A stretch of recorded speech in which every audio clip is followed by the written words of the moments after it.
और चलिए बुलेटिन की शुरुआत करते हैं बड़ी और अहम खबर से। जयपुर से इस वक्त बड़ी खबर है, आखिरकार डॉक्टर सुधीर भंडारी ने इस्तीफा दिया है। ऑर्गन ट्रांसप्लांट फर्जी एनओसी प्रकरण से जुड़ी इस वक्त ये बड़ी खबर है। आरयूएचएस के वीसी के पद से डॉक्टर भंडारी ने इस्तीफा दिया। खुद चिकित्सा मंत्री गजेंद्र सिंह खिवसर ने इसे लेकर पुष्टि की है। गजेंद्र सिंह खिवसर ने कहा डॉक्टर भंडारी का इस्तीफा मंजूर भी हो गया है, कुछ ही घंटों में कार्यवाहक वीसी का नाम फाइनल हो जाएगा। खिवसर ने कहा कि यह गंभीर मामला है, करोड़ों का करप्शन हुआ है और इसलिए सरकार ने सख्त कार्रवाई का फैसला लिया। प्रकरण में कोई भी हो, जांच में दोषी सभी पर कार्रवाई होगी। आरयूएचएस के वीसी के पद से डॉक्टर भंडारी ने इस्तीफा दिया है। उनका इस्तीफा राज्यपाल कलराज मिश्र ने मंजूर कर लिया है। गजेंद्र सिंह खिवसर ने कहा कि डॉक्टर भंडारी का इस्तीफा मंजूर हो गया है। बेहद अहम और बड़ी खबर, ऑर्गन ट्रांसप्लांट फर्जी एनओसी प्रकरण से जुड़ी हुई खबर, जिसमें डॉक्टर सुधीर भंडारी का इस्तीफा हुआ है आरयूएचएस के वीसी के पद से। खुद चिकित्सा मंत्री गजेंद्र सिंह खिवसर ने इसे लेकर पुष्टि की। उनका कहना है कि डॉक्टर भंडारी का इस्तीफा मंजूर भी हो गया है, कुछ ही घंटों में कार्यवाहक वीसी का नाम फाइनल हो जाएगा। दोषी कौन है, कमेटी बैठा के अभी एसीबी भी जांच कर रही है। हमें इसके अंदर जो है, जो असली जो तार कहाँ जुड़े हुए हैं, वहाँ हमें जाके इसको प्रकरण को हमें हमारी जनता को हमें बताना है कि भाई दोषी लोगों को पकड़ते हैं। 4 अरेस्ट 5 अरेस्ट तो ऑलरेडी तुरंत हो गए थे मालूम पड़ते ही। ये जो जितने भी तथ्य हैं और जितने भी डॉक्यूमेंट्स हैं, हमने माननीय राज्यपाल जी को हमने प्रस्तुत किए और माननीय राज्यपाल जी ने अपने उनका जो वो ऑलरेडी भंडारी जी जो है अपना इस्तीफा दे चुके थे, तो उनका इस्तीफा स्वीकार कर और एक अपने जो एक्टिंग जो है इंटरिम जो अपने वीसी है, उसका अभी हम अगले 1-1.5-2 घंटे के अंदर हम फाइल्स के जरिए मुख्यमंत्री जी से भी बात हो गई। हम इसका जो भी क्विक एक्शन लेके आज इसको इशू को जो है इंटरिम वीसी का हम आज तय करते हैं।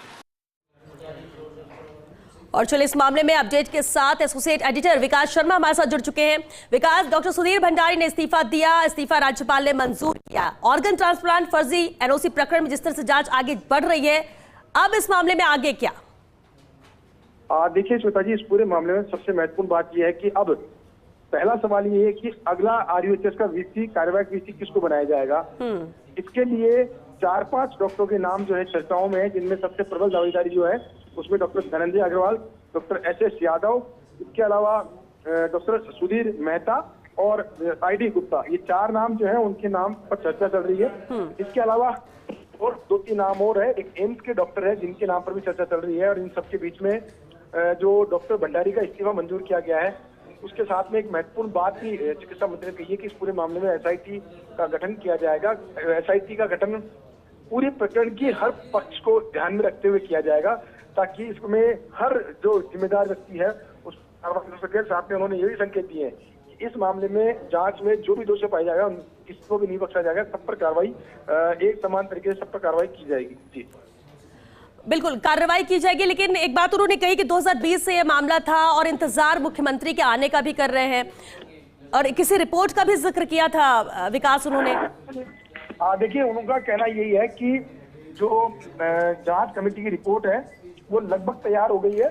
सोमवार या मंगलवार तक जांच रिपोर्ट उनको मिल जाएगी। हालांकि जांच रिपोर्ट के लगभग सारे बिंदु जो है उस पर चिकित्सा मंत्री ने आज करीबन 2 घंटे तक विचार कमेटी जो मेंबर है उनके साथ डिस्कशन किया। उसके बाद में जो बिंदु है उन बिंदुओं को बना करके कई विस्तार से उन बिंदुओं को बना करके राजभवन को रिपोर्ट पेश की है।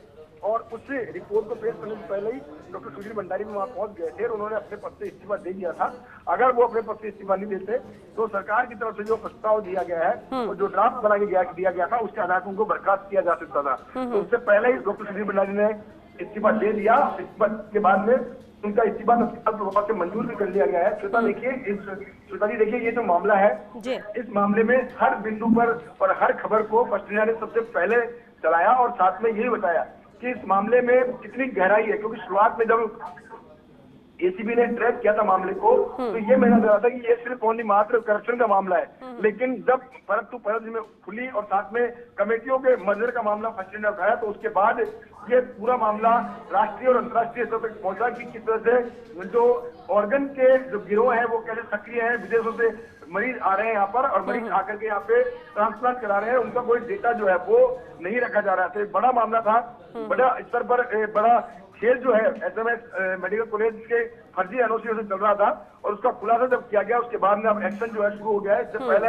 एसएमएस मेडिकल कॉलेज के प्राचार्य डॉक्टर राजीव भगट्टा और साथ में अधीक्षक डॉक्टर अचल शर्मा जो है उन दोनों को हटा दिया गया है। अब सुधीर भंडारी का जो इस्तीफा है वो इस बात का हो सके कि अब आगे कुछ और डॉक्टरों के नाम भी आएंगे, क्योंकि देखिए दोनों जो तीनों नाम है वो की भूमिका में थे, लेकिन एग्जीक्यूटिव बॉडी के अंदर काफी सारे डॉक्टर ऐसे जो कि अलग अलग पदों पर रहे हैं, चाहे वो एसएसबी में जिन लोगों ने ट्रांसप्लांट किए हैं उनकी भूमिका भी सवालों घेरे में है। उसके अलावा जो लोग यहाँ पे नोडल अधिकारी रहे हैं ऑर्गन ट्रांसप्लांट प्रोजेक्ट के उन वो भी सवालों घेरे में रहे। तो इन सभी जो चिकित्सक है उनकी भूमिका जो है वो जांच के जो रिपोर्ट है उसमें सामने आएगी, उसके बाद में उन पर भी एक्शन होगा। लेकिन ये जो मैसेज दिया गया है कि तीनों पर सख्त कार्रवाई की गई है, इस बात से साफ है कि सरकार ने मंशा साफ कर दी है। खुद चिकित्सा मंत्री ने इस बात में कहा है कि इस पूरे प्रकरण को जस्ट रहेंगे तो फर्जी ये प्रकरण पकड़ा गया था जिसके अंदर की एसआई भर्ती परीक्षा का मामला पकड़ा गया था, उसमें जिस तरह से काम किया गया था, जिस तरह से एक्शन लिया गया था, बिल्कुल उसी तर्ज पर इस प्रकरण में भी कार्रवाई की जाएगी। इस तरह का मैसेज देने का प्रयास किया जा रहा है। जी चलिए बिल्कुल, तो बहुत ही अहम मामला है और जिस तरह से कड़ियां जुड़ रही है, परतें खुल रही हैं, नए नए एक्शन भी नजर आता है, नए नए नाम भी सामने आ रहे हैं। विकास, बहुत शुक्रिया आपका इस पूरी जानकारी के लिए, लेकिन आप हमारे साथ बने रहिए।